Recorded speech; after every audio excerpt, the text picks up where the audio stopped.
Hey everybody, it is Kendall Anise, and welcome to Reviews and News.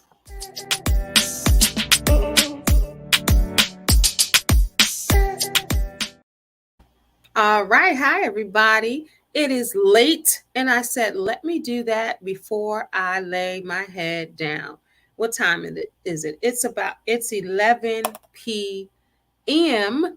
and I just got in the house after being at AFRAM. That's the African American Cultural Festival in Baltimore. And shout out to Mayor Brandon Scott, who decided to bring it back. We used to go all the time, and I think a couple of years it ended, and then it's back. It came back a couple of years ago. But this is rounding out my birthday weekend. So I was in DC on Monday, Delaware on Monday. My birthday was Friday, so DC on Friday, Delaware on Saturday, Rehoboth Beach, and Baltimore today. So happy Juneteenth once again. Happy Father's Day. All right. So I wanted to do the review on AFRAM, and then I'm going to close this out for my birthday weekend. But I had a great time. Thank you, everyone who wished me a happy birthday. There were hundreds. I couldn't get to everyone. So if I didn't get to you individually, thank you so very much. Thank you for your prayers, your wishes, your compliments, your kind words for this 51st birthday of mine. All right. So, AFRAM, that was today and yesterday. We didn't go yesterday, but we went today. So, today I saw El DeBarge, Rotimi, and the OJs, the Mighty OJs. And this is their last tour forever.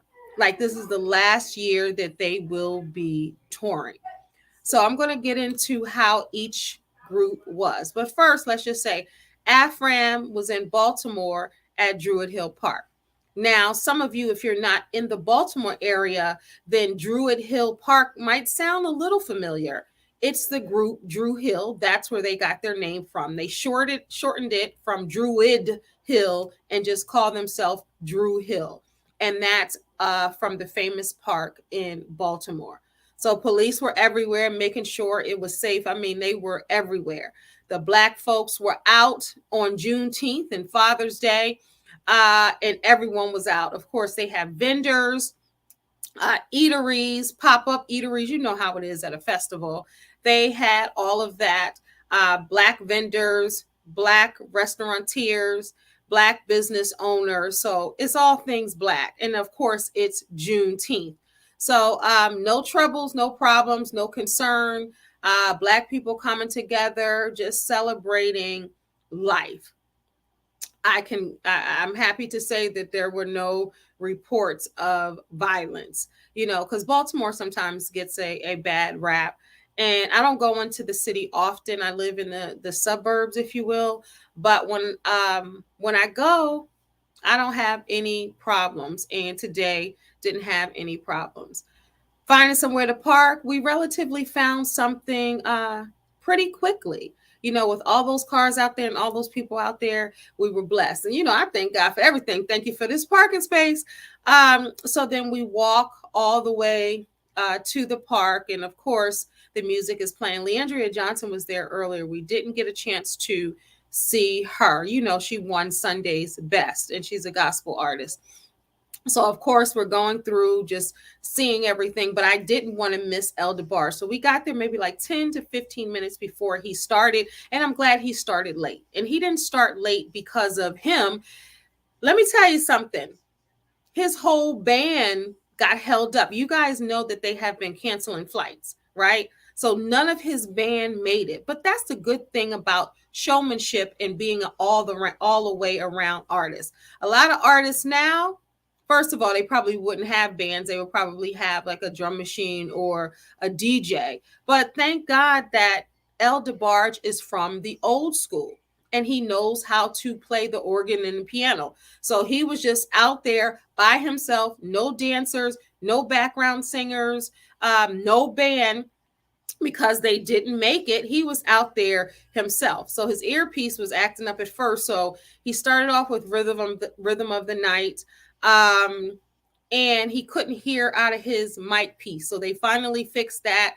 He said, "Thank you for bearing with me." And then he sang like El DeBarge sings. Now we know El DeBarge can throw down. The DeBarges can sing. If we don't know nothing else, we know that they can sing. So he did just that. He had a little slick ponytail and it was rather long. Y'all remember back in the day when El DeBarge had like a short, short little curly cropped, but he had a ponytail. He had all black on. He had some Converses on, and he still looked. They were like, "How does he still look 25?" He looked great, and he struggled with drugs and everything, but he doesn't look like what he's been through. He looked amazing. He still looked very youthful, and his voice was still top tier. So he sang all of my favorites. Oh my God. I was recording myself on TikTok and I heard my voice back. I'm a writer. I do a lot of things great, but singing is not one of them. So I was like, woo, I sound a mess. But I was celebrating life, enjoying myself. He sang all the songs I loved. He sang Rhythm of the Night. He sang Time Will Reveal. He sang Love Me in a Special Way. He was like, "Well, what do you guys want?" And I kept saying, "You love me in a special way." And someone else was singing it. So he did that. He did switch his songs, his brother Bobby songs. He did I Call Your Name, Girl. He sang everything that we know El DeBarge to sing. He sang I Like It. He sang everything. He sounded great. He was going back and forth on that stage. And I just love the way that he could have said, "You know what? I'm not going to give my all, my back." Like literally all the stuff was the band was set up, the everything was set up, but no one was there but him. So they didn't make it. They were waiting on their flights, but he still went on. So then after El DeBarge, so kudos to El DeBarge for that. He still has a voice. If he's coming to a city near you, don't fret and say, "Well, I don't know if his voice sounds the same." It does. And he was still hitting those high notes, and it will be worth your bottom dollar if you go support El DeBarge. Support that brother because he's been doing this. I remember since I was like junior high school, right? I just turned 51. Clearly, I wasn't born yesterday, but I was born 2 days ago in 1971. But he sound amazing, and he did the darn thing, and he played on the piano, and he used humor. And then of course it was some little young kids by me, and they were like, "Well, we don't know who he is." I said, "Do you know Biggie's song, Biggie Give Me One More Chance," and all of that? I said so many people have sampled. I'm out there giving a lesson. So many people have sampled the DeBarges, a lot of the different songs. Love Me in a Special Way, Bunny DeBarge's A Dream, like so many different ones they have sampled. He sang All This Love. He did good. And this guy, he was lit. He kept saying his mom was born in the 70s. He was born in the 90s, but he was dancing next to me the whole time. If you look at my TikTok, you'll see him on there. I got him just a little bit, but he was dancing and singing the whole time, and he was all on me. But it was a good time. And he didn't mean any harm. He was very sweet, and he was just dancing and having a good time. And that's what we all had in common. So then Rotimi came out. He looked amazing. My daughter kept saying, "He looked cute." He looked amazing. Rotimi, some of you may know him from Power, the actor, but he has Billboard songs. That his new song, I Do, they play it on Sirius XM all the time. He did. And then There's a Meeting in My Bed, in My Bed. He has a lot of different songs. He did an amazing job. He had a full set. A lot of people don't know that he's a singer too, an established singer. He's Nigerian, so he was on there cracking jokes, and he was like, "This African is out here." He was doing a little accent on Juneteenth, but he was really good. He performed. He was the only one that kind of jumped in the crowd, and the ladies was trying to, y'all know how that whole scene, they was trying to rub on him and stuff. He had on a full suit, then he went down to his shirt, and then when he did the love song at the end, he took the shirt off. He's all built, tattoos, nice looking guy. The girls were feeling it. He and his fiance are so cute on TikTok, and they just had a baby together. So his first Father's Day, but he was very, very good and entertaining. Like I said, had the full set. Check out my TikTok. I have his set on there at Candelanice on TikTok. So you'll find it there. But he did a great job. And he was like, don't let anybody limit you, saying that you can't do this or that or put you in a box, because he's an actor. And a lot of people know him as an actor, especially on Power. But he has a good voice and he has good songs. And this girl behind us, she knew every word to every song. He did at least 8 songs, at least. And the girl behind us was just singing every single word. So he has a fan base, and they talked about the song I Do, which, like I said, I love. You guys have to stream that. They play it all the time. And that's number 9 on the Billboard. So he's doing something. And then they took a break for a moment, had the DJ, we were out there. You already know when the DJ comes on and it's a full crowd of Black folks, you already know what the scene looks like. And I was part of that. They were, we were having a good time. So they had a DJ in between. And then the OJs come out. We waited a little while. And then the OJs band did not miss the flight, honey. They had the whole band there. They had the background singers in black and gray sequins and sparkle. They had everything. They've been doing it 50 plus years. So you already know the Mighty Mighty OJs going to come to perform. And this is their last tour ever. Like, this is the last tour that they're going to do. So you already know that scene. They are ultimate professionals. They've been doing this as long as I've been alive. They ain't playing no games. They ain't half-stepping. They don't care that it's outside in the heat in Baltimore on a stage. They are going to do what the OJs do, and they're going to perform. So that stage was full with the background singers and the band and the this and the that. But then they came out, and it was just Eric and Walter. Eddie Levert was not there. I was like, hold up, it's 2 mics out there. Where the Mighty Mighty OJs without I was gonna say Gerald Levert, without Eddie Levert? What's the deal, Pickle? Is everything kosher? Like, well, where is Eddie? Everybody wants to see when they first sang the first 2 songs and Eddie wasn't there. That people like, oh, okay, but I'm like, okay, there's only 2 mics out there. Eddie ain't coming.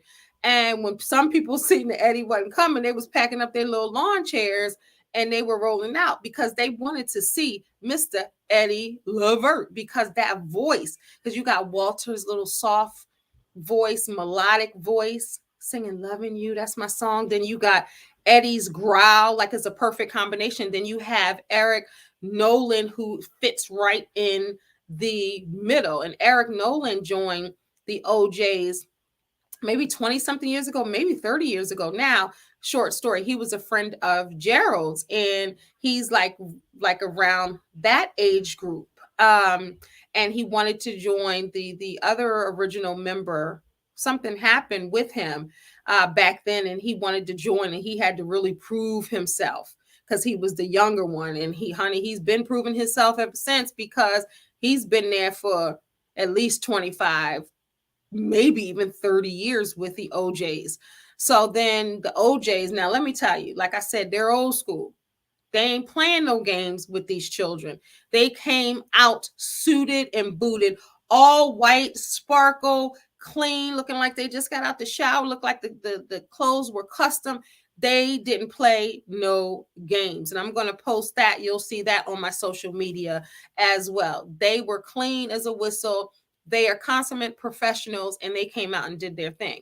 So after the 2 songs, Eric says that Eddie Levert, this is the first stop to their final tour, and they have been practicing in Philadelphia for the tour. They've been ready to go. Eddie Levert did not miss a single rehearsal to get ready for this tour. And now, guess what? Eddie Levert, you hear it first here, has COVID.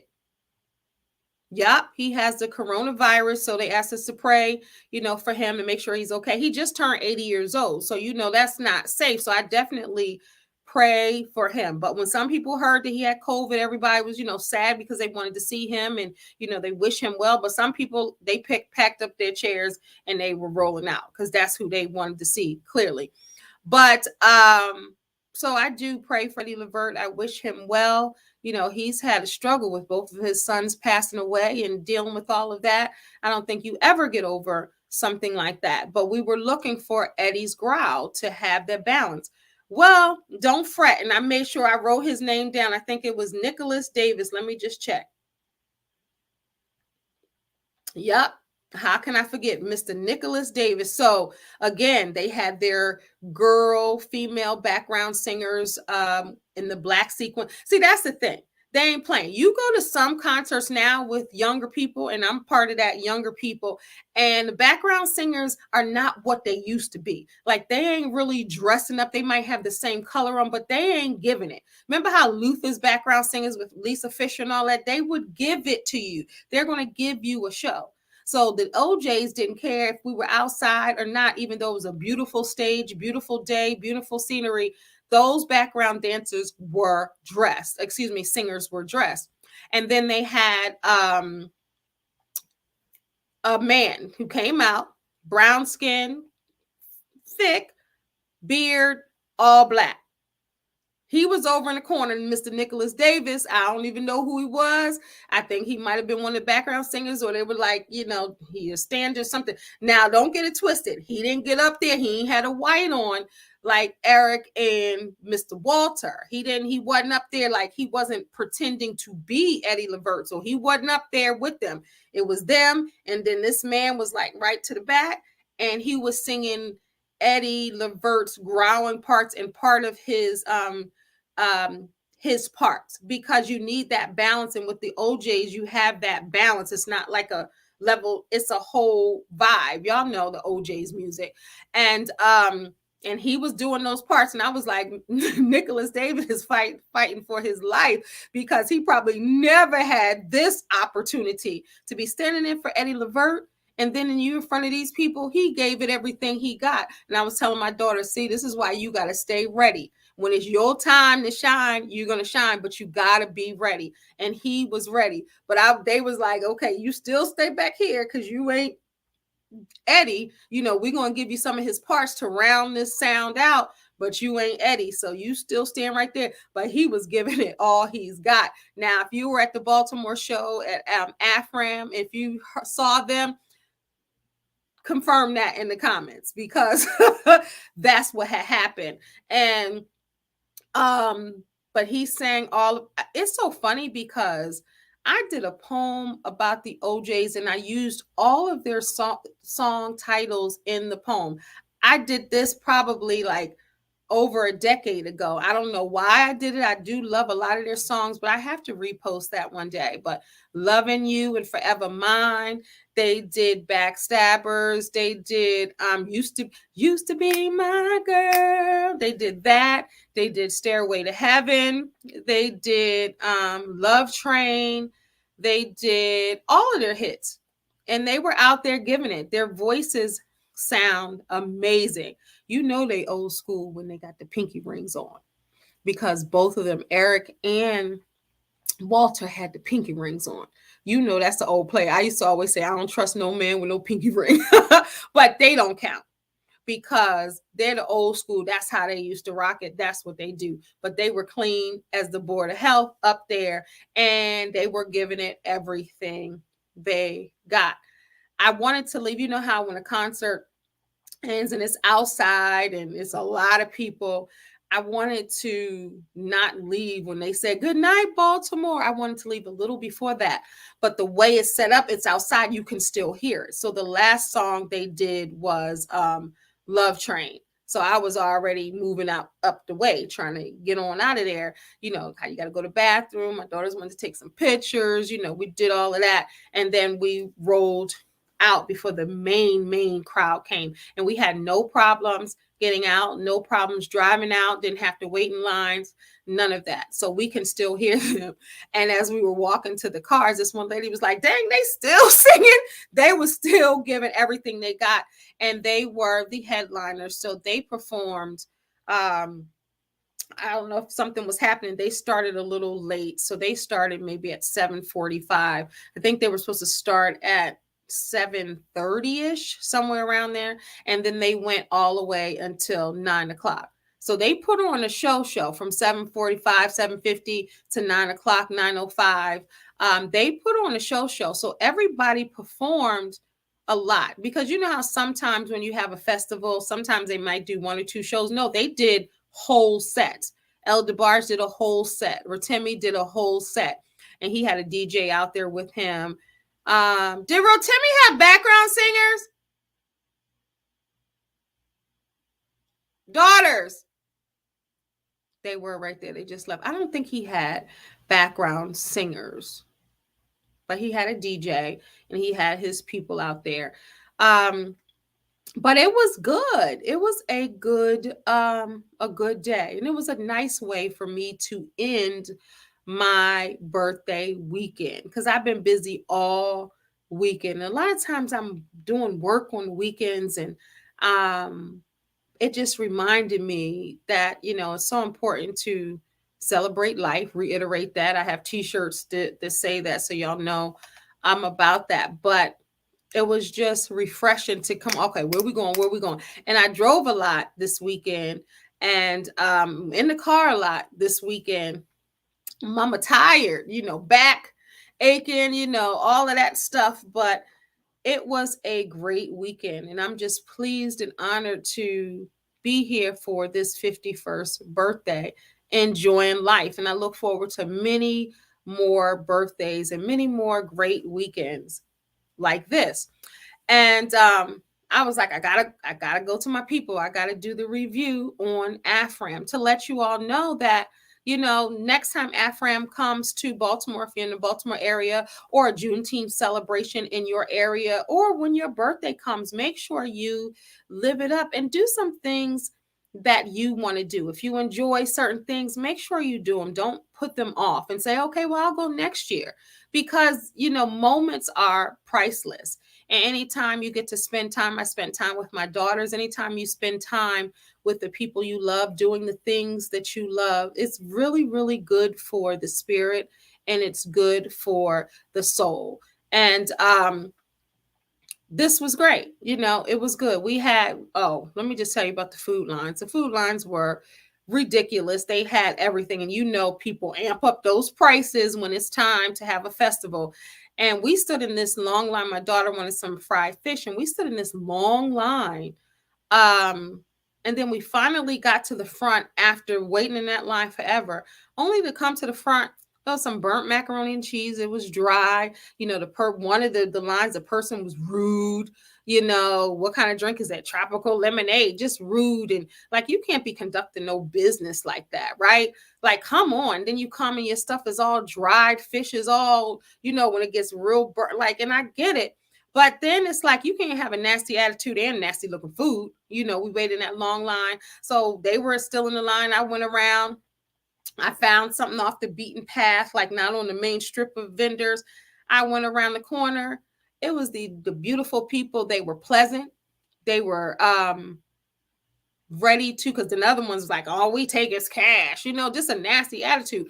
And I was like, So even though we waited in that line for like 30 minutes and everybody was hungry, but we still didn't. I was like, So I went around there. I called my daughters on the phone. I said, I'm around here. They got some jerk shrimp Caesar salad wraps, and I make those at home, so I love those. They had slices of bean pie. They had other stuff on the menu. Nobody was in the line. The people were nice and pleasant, on that side. I was like, oh, we need to come over here. So I called them. My daughter got out of that line, because then we waited. Once we got in the long line of the fish place, then got to where it's time to order, and they didn't run out of styrofoam. So then they're nasty. You're sitting there waiting, not saying if someone's going to come back. So it was just like, but we went over to the other side, and they was running their black business a little different.